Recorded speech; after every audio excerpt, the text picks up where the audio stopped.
when I chose my poses, Greg, I'll be honest, I just picked, top 10 poses that wake you up in the morning. So I don't know I don't know the history behind these certain poses. Ladies and gentlemen, welcome to Questions and Almost Answers, the Bible podcast where you submit questions and we do our very best to answer them based on the text of Scripture.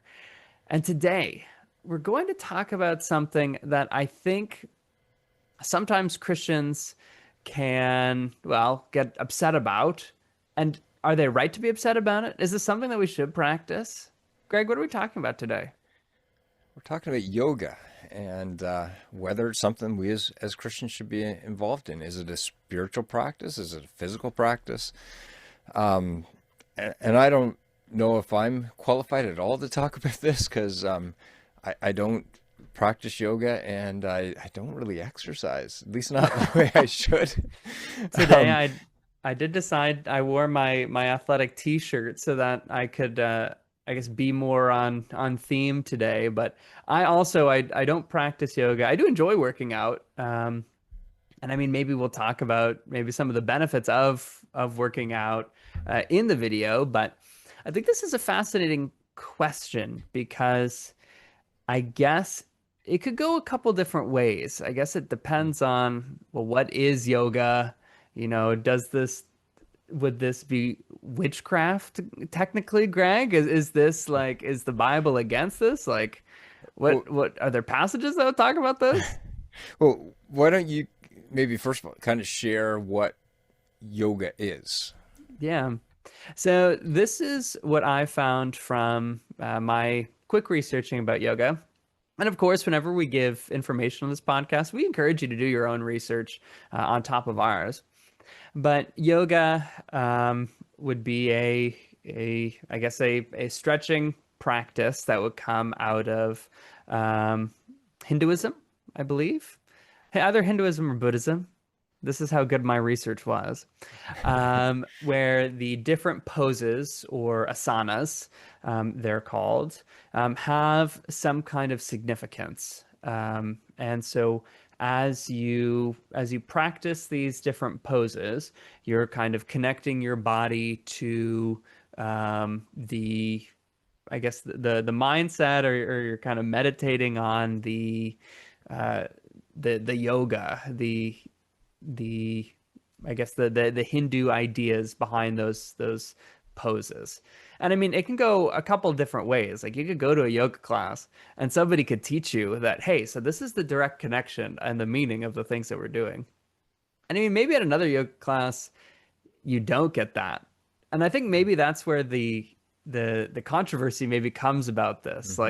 Like is this wrong? Like, am I allowed to do stretching? Am I not allowed to do stretching? Am I allowed to do yoga? Am I not allowed to do yoga? Is there a difference? I would say yes. Yeah, so I'm, as I said the first, I think I'm not an expert in exercising. uh, my experience is going in little spurts a few times a year, right? But my wife is, on the other hand, very committed to exercising, and she goes through all kinds of routines, and a lot of those yoga stretches are included. And sometimes I know in her down days, that's what she would do. And so I'm oftentimes in the same room. And unless I've totally missed something, any of the times that she was doing those stretches or those poses, there was nothing even brought up that was spiritual. It was just about the stretches and the benefits to your body. And so it's one of those things that, as you mentioned, can be used in many different ways. Now, there's no question that the origin of it is connected with spiritual and a faith that is not definitely fully aligned with with Christianity and the God of the Bible. And so No. it's yeah, it becomes one of those gray areas, I think. I would say it's not gray if you're practicing it the way it was intended Right. to be a or a connecting point to a belief system that is not compatible with Christ. Like Right. that's not a gray issue. That's a black and white issue for Right. those of us that are followers of Jesus. But the act of stretching, right, or the physical exercise, and especially one of the unique things about yoga is it's an exercise that slows you down. Mm. Um, it puts you in a more open frame of mind. It brings down the anxiety level, um, which is a really good thing for us to experience. And I think one of the reasons why some very smart individual in the past connected it with religion is because there's an openness to spirituality we experience when we are still, Yeah. when we are more quieted, when our breathing is reduced. Like all of those things, it's like a state of mind that just makes you more open to the spiritual realm, the spiritual things. And there's a lot of practices that we can do. Breathing is one of them. Going out at night and looking at the stars. That puts us in a different frame of mind that makes us more open to the things of God. Matter of fact, in the Bible, we're told to look into the heavens, look at the stars, and to um, that actually God's nature and God's handiwork is declared to us. It speaks to us in some way uh, Right.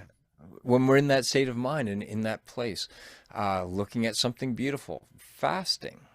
Yeah. That's something that most every belief system incorporates in some way, including Christianity. Yes.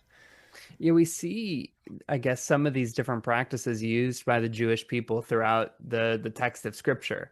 They have, I guess, different systems or ways for connecting the idea of God with something physical that's happening. Hmm. So, for example, the way that their tabernacle was built, they could look at that and they could know, okay, so this is where God indwells, and all the significance of the clothing of the Levites, all significant, pointing to that.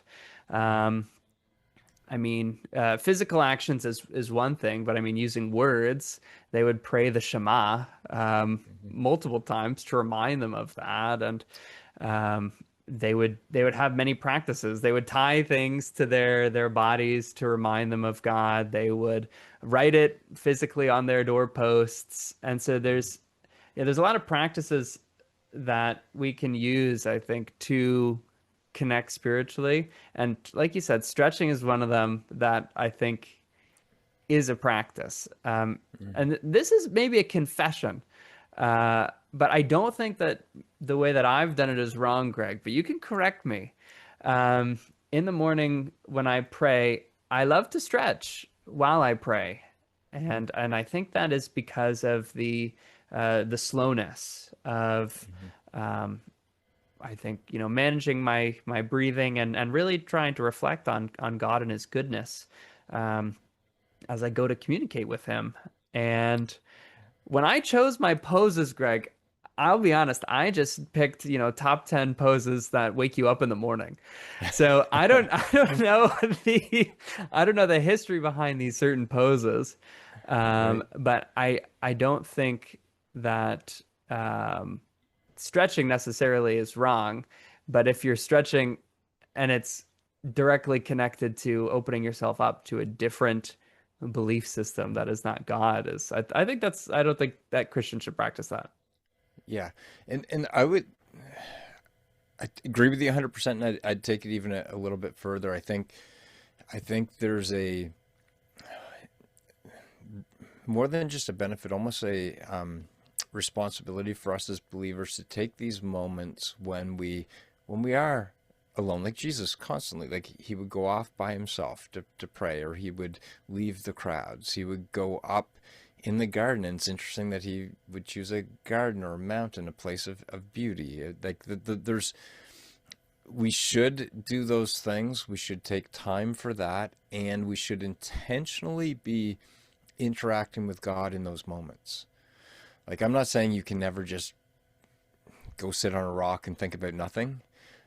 But I think it's a beautiful opportunity to be more open to God and commune with him, like to take advantage of that time, like you were talking about in the morning with stretching, and taking advantage of that time because you are more open. It's Yeah. when you're on your phone, when you're driving your car, when you're doing all these other things, it's difficult to commune with God. It's difficult to be aware of his presence and to give thanks to him and to be compassionate in your thoughts and prayers for others. It's really hard. But in those moments, it's easier. And so I think we should take advantage of those moments. And if we don't take advantage of those moments, we get open to the spiritual, but it's not necessarily God. Mm, I think there's an ease of us getting taken away if we're not using those moments the way God intends them to be communal moments with us and God.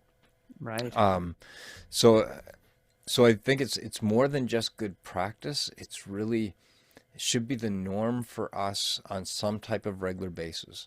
I'm a lot worse at this in the wintertime, but in the summer, especially this last year, I would go in the mornings. There's a hill behind our house, and I just go have my coffee up on the hill, and I wouldn't take my phone.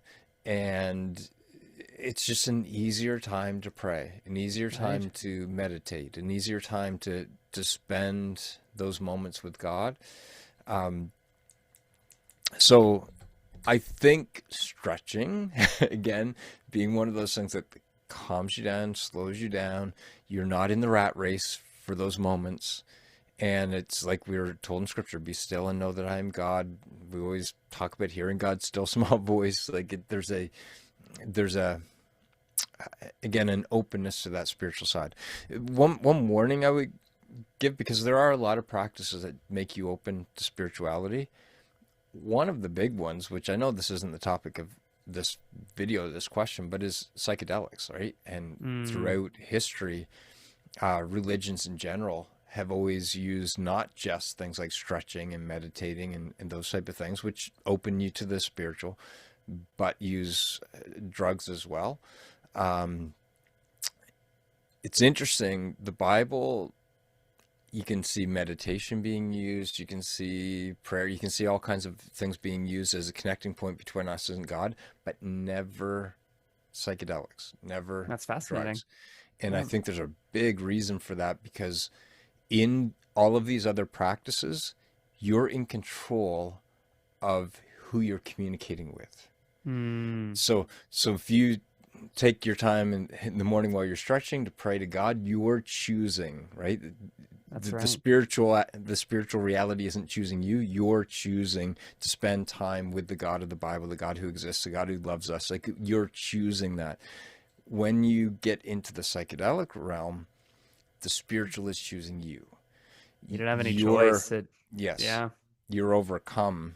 And so I'm not saying those experiences aren't significant or whatever. I'm just saying we should have no part in it, because part of what the transformation God is bringing to us is one of the fruit of the Spirit is self-control. It's Right. not being controlled by the outside or by other spiritual beings. It's us um, intentionally choosing to love, intentionally choosing to be with God. It's not something being forced on us. That's right. Well, thank you so much for watching our discussion on yoga. If you have any follow-up questions, we would love to discuss them. Or if you have any other questions about anything else, we are not afraid to touch any of them. Greg, have there been any discussions that we've been too scared to talk about yet? Maybe Oh, like there one. one. We actually recorded one and never posted it, so maybe we'll re-record at some point. That being said, we do our best to answer or almost answer the question. So please submit us some stuff. And if you want to see if we come out with some of your suggestions, hit that subscribe button, and then you'd be able to see it as soon as it comes out. Well, thank you so much for watching. My name is Matt, and this is Greg, and this has been Questions and Almost answers.